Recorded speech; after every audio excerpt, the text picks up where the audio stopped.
Slow Burn Media and Bill Huffman present Who Killed, a podcast that provides a voice for the voiceless. A break in a 32-year-old cold case. Police saying this afternoon that they have identified a suspect in the death of a 14-year-old girl. Investigators say back in 1989, Stephanie Isaacson was sexually assaulted and strangled near Nellis and Stewart. Last year, police say they got a donation to help solve cold cases with limited DNA. DNA was sent to the lab and police got a match. It was a man who had committed suicide back in 1995. Metro is encouraging people to donate to help solve more of these cold cases. Tonight, a 31-year-old cold case is finally solved. The rape and murder of 16-year-old Fawn Cox has been the focus of several KCTV5 investigations. Her killer has finally been identified because of advanced DNA testing. Investigative reporter Angie Riccono talked with her family. This is the day Fawn's family has been waiting for, the day they finally get answers, but the answers are tough to hear. They learned today the DNA left at the crime scene matches a relative. The family tells me the match is Donald Cox Jr., and he was Fawn's cousin. It's a relief.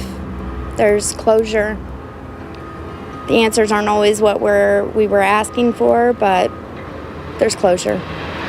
The fact that it's someone that you know well and it's actually a relative, how is the family dealing with that? I think we're doing okay. We're doing okay. Just having answers helps. Fawn's family always suspected the killer was known to them and Fawn. That's because the killer knew how to sneak in her bedroom window and Fawn never screamed. This case here was kind of the best possible case scenario in something like this. Kansas City police revealed answers came in just a matter of weeks once they did advanced genetic genealogy testing. And that's where you explore public databases and find relatives of the killer and work your way backwards to reveal the suspect. It's expensive. The FBI paid the bill. Any reduction in funding will only make situations like that less likely to happen in the future. Hello and welcome to episode 131 of Who Killed. I'm your host, Bill Huffman, and this is a Slow Burn Media podcast. I hope you're all doing well as we ease into the fall season. I would like to let people know about the Walk for Amy in honor of Amy Mihaljevic starting at 5 p.m. at the Bay Village Middle School on October 27th. You can visit walkforamy.org to donate or to find out more information. And with Amy's case always on my mind at this time of year, I wanted to cover two cases this week from that era, which were recently solved using DNA. It's more of a reminder that Amy's case, regardless of how cold it is, can still be solved. We can only hope that the technology allows the authorities to find a suspect. But until then, let's dive into the cases that give me hope that Amy's case will one day be solved. The first case we are going to talk about today is the 1989 murder of 14-year-old Stephanie Isaacson. Now, Miss Isaacson was found bludgeoned, raped, and strangled in an empty Las Vegas sandlot in 1989. Unfortunately, police did not have a lot to work with. They had a small amount of DNA on her shirt, and this would actually lead the case to being cold pretty much instantly. And it was cold for about 3 decades. Miss Isaacson had vanished on the morning of June 1st, 1989. She was walking her usual route to El Dorado High School, which cut through a sandlot. When she didn't return home, her father became worried. And that was when he actually called the school. And that's when, if he wasn't concerned already, he had to have been panicked when the front office told him that his daughter had never actually made it to class. In what could have been only a panicked state, her father then reached out to all of her friends, and not one of them had seen her at school that day. This is when he finally made the worst call ever. This was the call to police to report his daughter missing. At that time, Metro Police began an exhaustive air and ground search, attempting to locate Stephanie. It didn't last very long because around 8:40 p.m. that evening, some of the teen's belongings and textbooks were found tossed about near the intersection of Nellis Boulevard and Stewart Avenue, in which the paper described in 1989 as still being a desert area. Then search parties looking for the missing girl found her body about 25 yards off the trail that she typically took to and from school each and every day. Stephanie's autopsy unfortunately showed that she had suffered significant blunt force trauma injuries and that she had been sexually assaulted. In the years since Isaacson's death, police said they identified several suspects. Investigators had even traveled to Washington State, Ohio, and Texas to follow up on leads. But it was in 1998 when the department's forensic laboratory attempted to test the evidence for DNA using now obsolete technology. They eventually tried again in 2007 when the 1998 attempt was unsuccessful, and they were able to successfully obtain a DNA profile from semen from that little spot on Isaacson's shirt. The team actually uploaded the DNA profile into an FBI database, but unfortunately, they never received a match. Now, the cause of death for Miss Isaacson was strangulation. And as I mentioned before, the case was cold for 32 years. But on July 21st, this summer, a Texas forensics lab had taken that tiny amount of genetic material, the equivalent of fewer than 15 human cells, and identified the teen's alleged killer. The DNA sample is considered the smallest amount ever used to solve a case.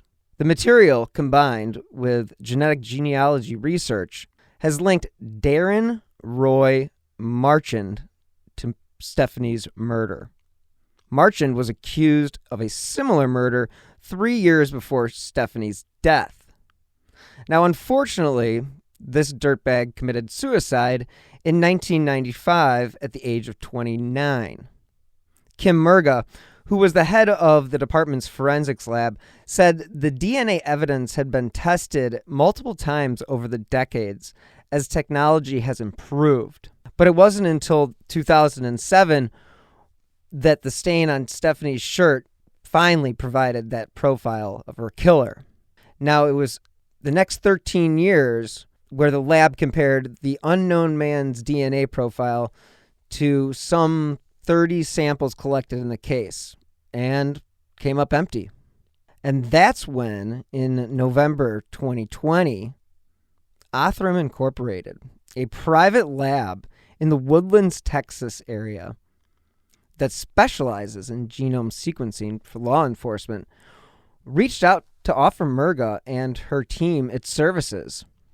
Now, it was said that Stephanie's case was chosen specifically because of the minimal amount of DNA evidence that was available. So detectives, on a hope and a whim, sent the scant DNA evidence they had off to Othram. And this is where forensic scientists spent the next 7 months using the company's genome sequencing technique to build a genetic profile of the alleged killer.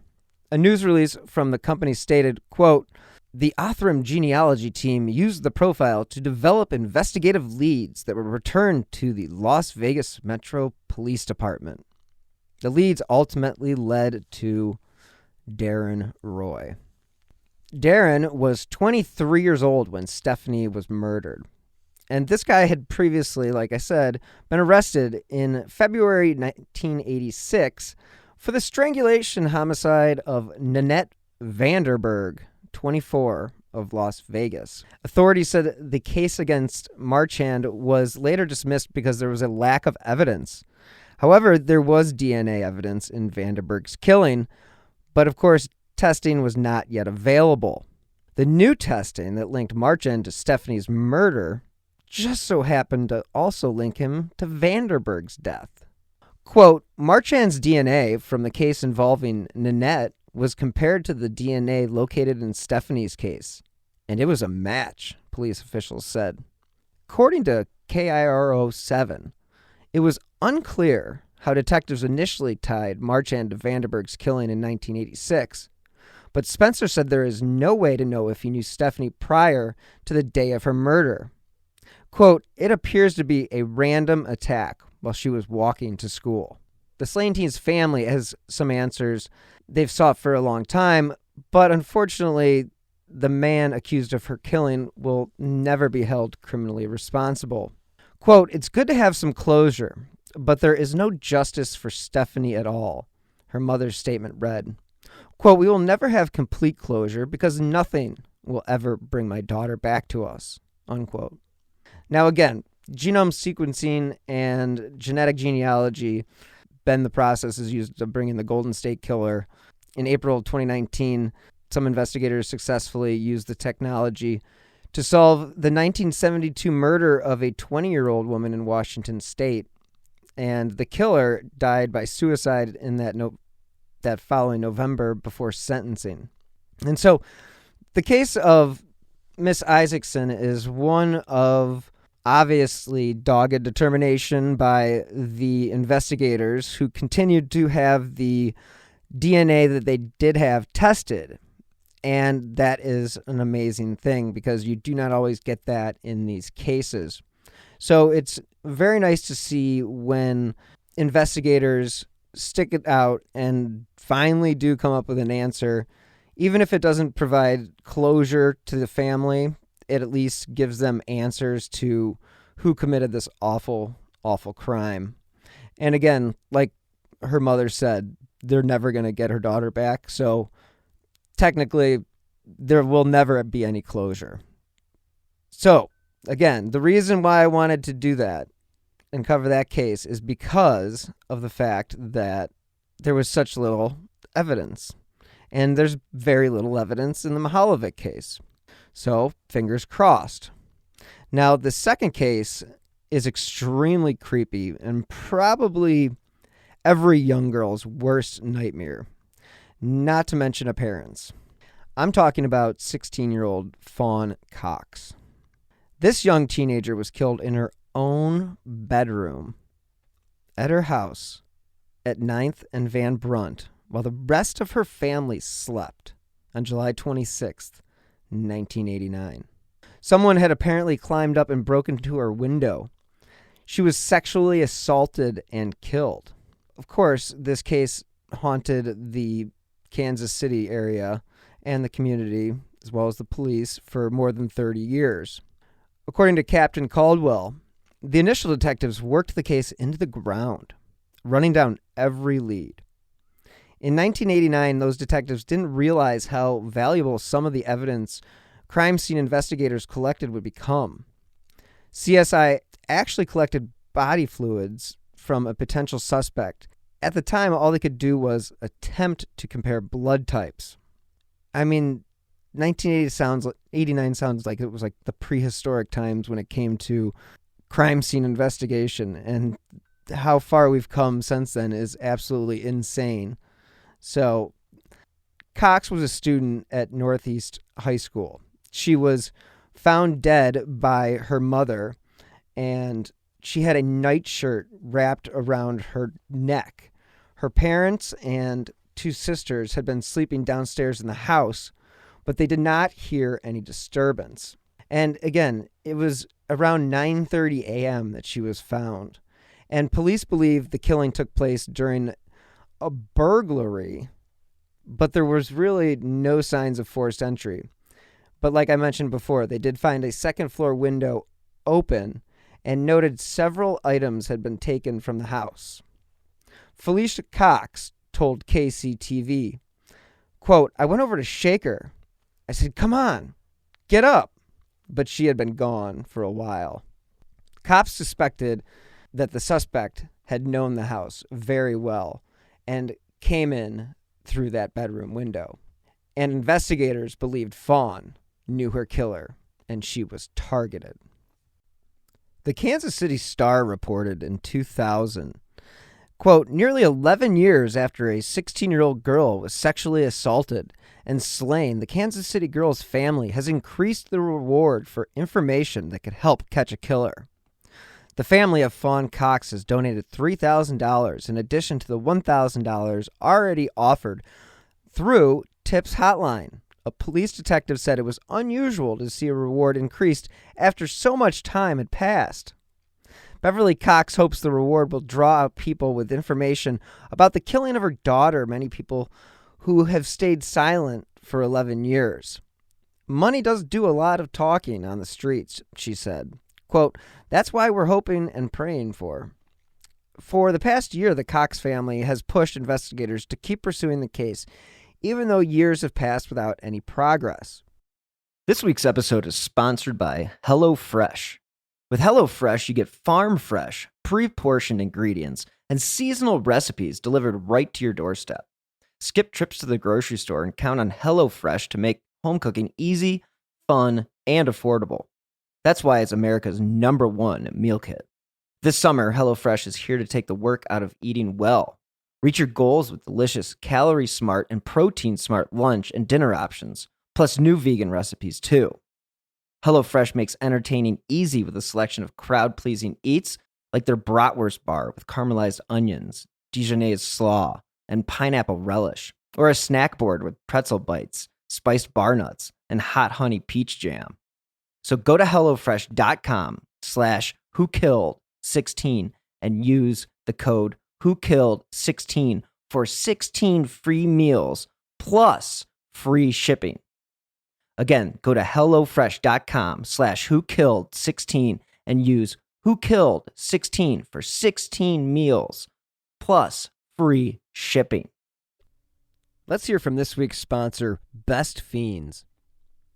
It's great getting back to normal as we head into fall. I know I'll be working in the yard and hitting my favorite fall festivities. One thing I know for sure is I'll be diving into Best Fiends on my phone. Since true crime research calls for a mental break, Best Fiends has become my go-to. Clearly, I love to solve puzzles, and Best Fiends offers me a new challenge every day. Best Fiends is way more fun than any other matching puzzle game out there. It's also one of those games that makes time fly, and it's totally free to download.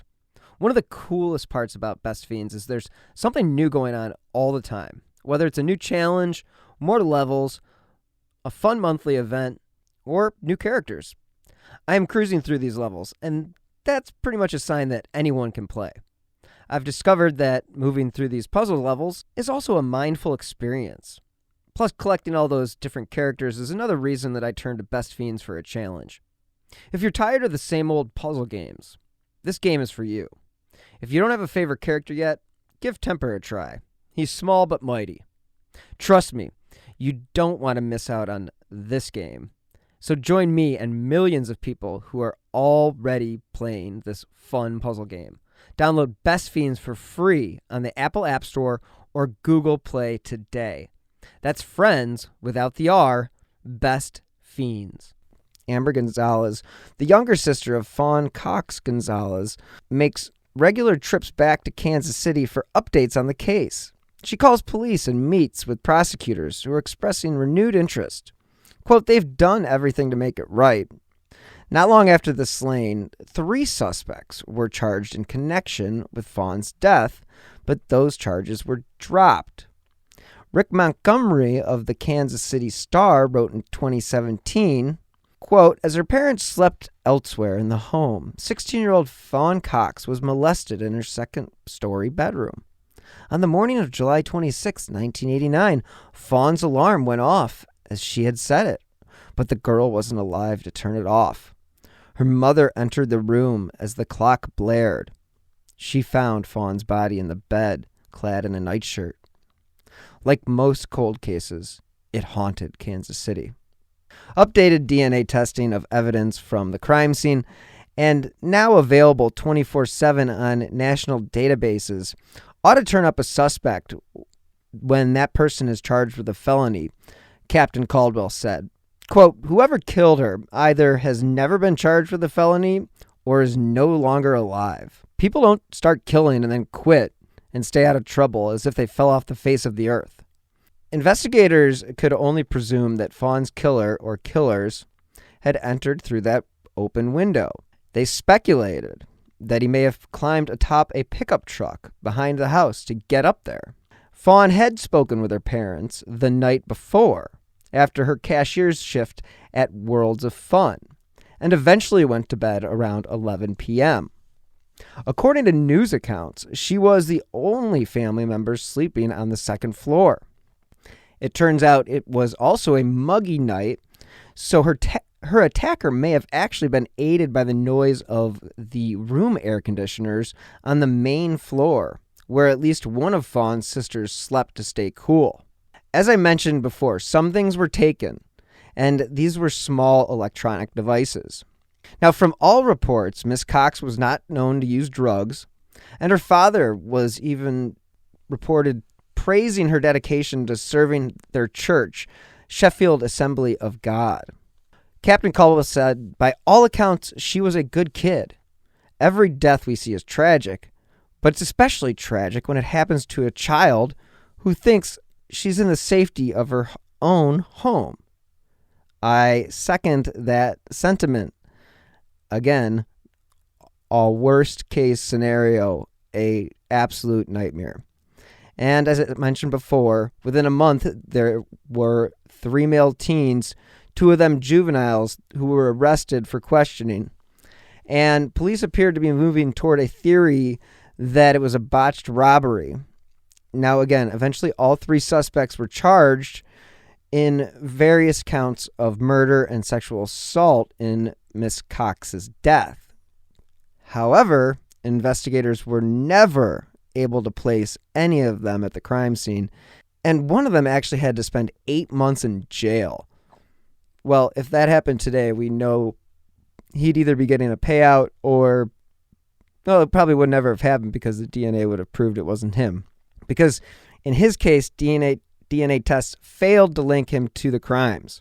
Prosecutors ultimately saw the case unravel, and Fawn Cox's murder stood as an early example of DNA testing that produced inconclusive, if not faulty, results. Now, Fawn's parents were very religious, so they took solace in her devotion to church and Christian youth activities. Quote, "That's the only thing that's holding us together," Father John Cox would say in the hours after the crime. Quote, "Knowing that I'll be able to spend the rest of eternity with her someday." Unfortunately, it would be many more years before the family would finally have answers. Luke Nozica of the Kansas City Star was the lucky writer to report on the solving of one of the city's saddest cold cases. He wrote, "The 1989 rape and killing of 16-year-old girl in Kansas City was recently solved with the help of advanced techniques decades after the case went cold, according to police." Police said the case was solved in partnership with the FBI, which confirmed it assisted in the investigation, but declined to go into details about what techniques they used. Fawn's relatives were told the suspect's name Monday.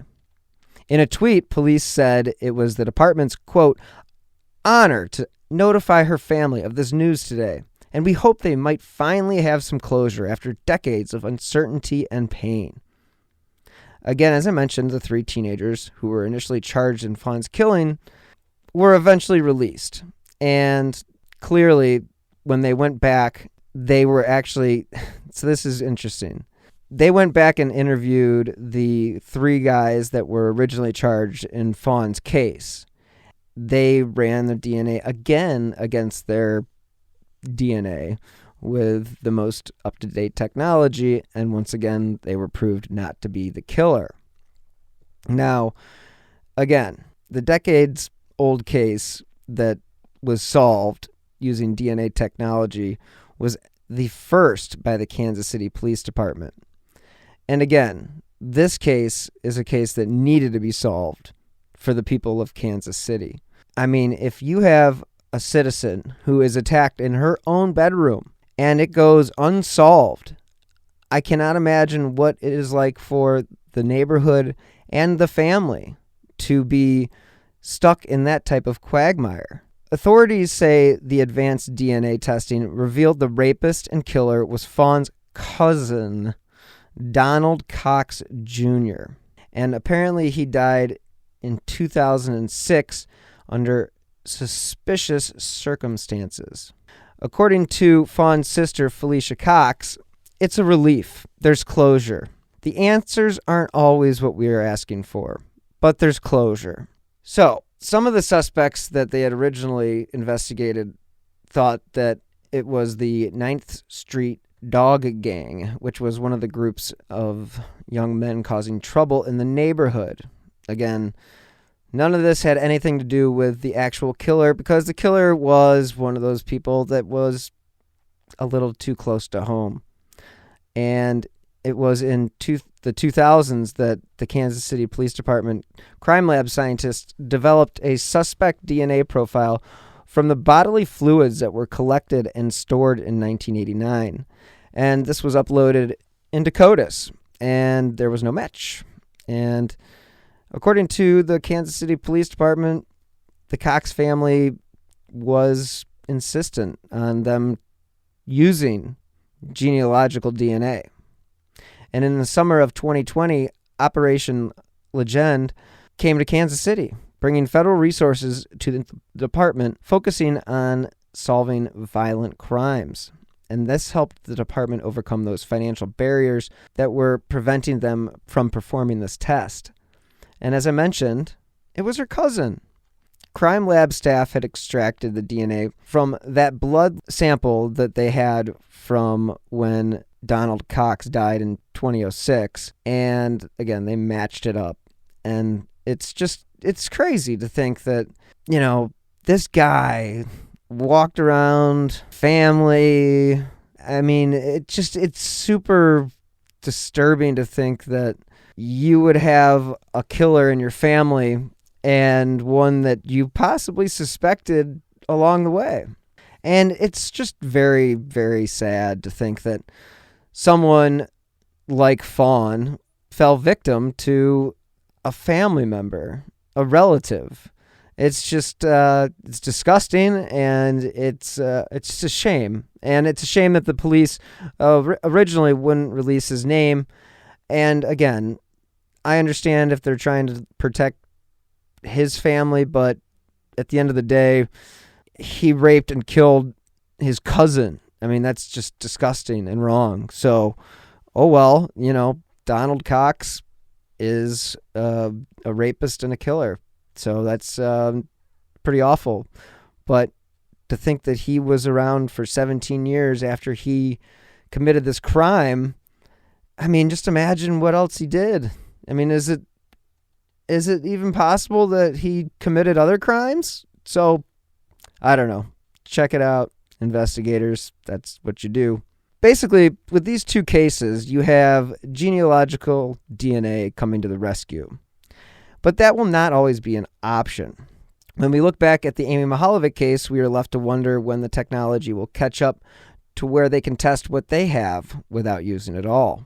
Since I hosted the first series on Who Killed Amy Mihaljevic, Chief Mark Spetzel has retired, and the case is once again getting renewed attention. It is clear when Dateline covers a case, it will cause new interest. And with the anniversary of her abduction coming on the 27th of this month, there will be another round of news stories, as well as the unfortunate timing of Sweeps Week, which will bring you a bunch of stories of quote-unquote new information, which will not be new information 99.9% of the time. Unfortunately, from what I've been told in Amy's case, the genealogical sequencing isn't something that's currently possible. It's also not possible to plug it into CODIS and get a suspect. The technology is evolving all the time, so I'm still holding out hope the DNA will eventually be able to lead us to a suspect. For those of you who aren't familiar with Amy's case, she was only 10 years old when she was abducted from the Bay Village shopping plaza located directly across from the police station. What makes her case so scary is that she was very clearly targeted since she was lured to the plaza under a ruse. Amy had received a phone call, or multiple calls, by a man who claimed to have worked with her mother, Margaret, and wanted to help her buy a gift for her promotion at work. According to Chief Spetzel, the man told her they would have $44 to spend, and whatever was left over could be used to buy Amy something. As much as this sounds like a bad after-school special, this actually happened. and Amy would go on to meet this man on October 27th, 1989. And this was the last time Amy would be seen alive. She was seen talking with a man at the plaza. And again, that was the last sighting of Amy. Investigators swarmed the case, and the FBI was brought in to assist in the search. Teams of searchers were dispatched across the county, checking ponds, woods, fields, outhouses, and everything else that Tommy Lee Jones told you to search in The Fugitive. But nothing was found until early February 1990, when a jogger had the unfortunate incident of coming across Amy's body lying in a field off of County Road 1181. She was still wearing the clothes that she was last seen wearing.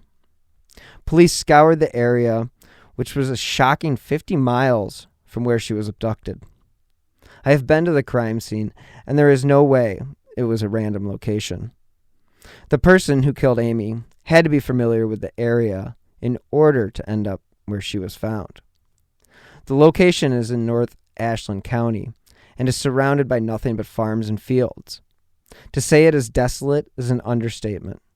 So the reason I brought up these two cases is because they show, despite being over 3 decades old, good things can still happen. Will there ever be justice for the family? We can only hope. I'm sure each case solved using some new type of tech gives the investigators still working Amy's case a glimmer of hope. If Stephanie Isaacson's case can be solved using the smallest amount of DNA ever, then we have some things to be positive about. In the case of Fawn Cox, I just shake my head at the betrayal of the family by her own cousin. It is something I'm sure acts as a double-edged sword. On one hand, you know the killer. On the other, you think about all those years he was able to roam free after her murder. I find both of these cases very intriguing, and they show the doggedness of the investigators and the families. I've said it before, and I'll continue to say it. If you have a family member killed, you must become their number one spokesperson and make sure nobody forgets. The expression, the squeaky wheel gets the grease, is aptly applied. So if any of you ever find yourself in the position of these families, know it is absolutely your responsibility to keep your loved one's story alive. John Walsh was the one who spread that message to the Mihaljevics in 1989, and to every family he has ever spoken to about a murdered loved one. Of course, he knows this personally, as it was his son Adam whose murder in 1984 led him on a mission he's been on ever since, and that is tracking down the bad guys. Say what you want about his shows, but at the end of the day, he does seem to care. He featured Amy's case at the end of one of the first episodes of America's Most Wanted, and even came to Bay Village to meet with the family. So with Amy's case back in the spotlight, I hope we are getting closer to the answer we have all been searching for these past 32 years. It just takes one phone call to get the ball rolling. If you know something, say something. This case is one that hangs over the city and will do so forever, unless someone is eventually brought to justice. I hope the whole Mihaljevic family will one day get the same phone call the Cox family recently received. You just have to keep the hope alive.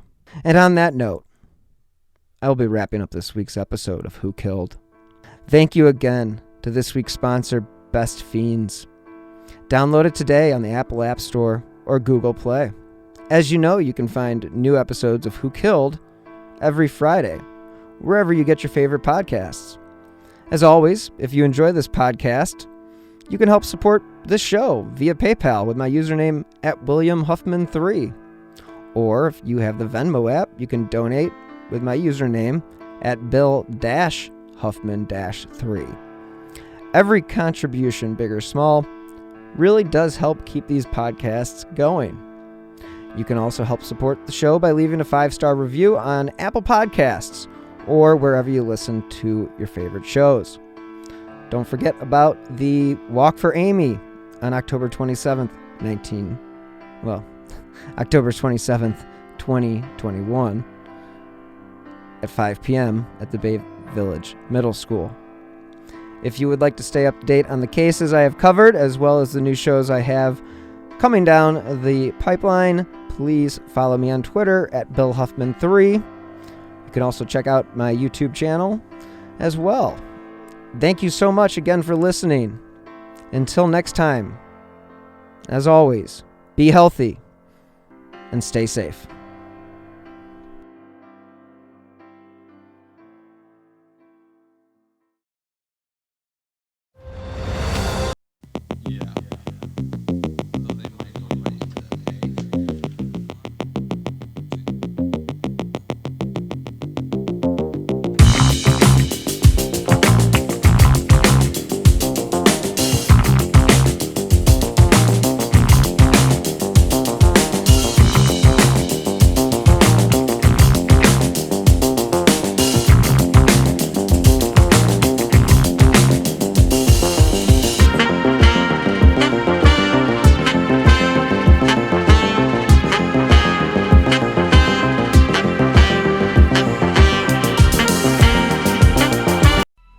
Coming up on 5 Minute News, I'm Anthony Davis. You might think it's partisan because maybe it's critical of one side or the other, but it's not, it's just the truth. And I think that's also something that's kind of unusual for Americans listening to the radio or to podcasts, because the news landscape in the States has been so partisan for so many decades. So 5 Minute News is verified, truthful, independent, unbiased, and essential world news daily.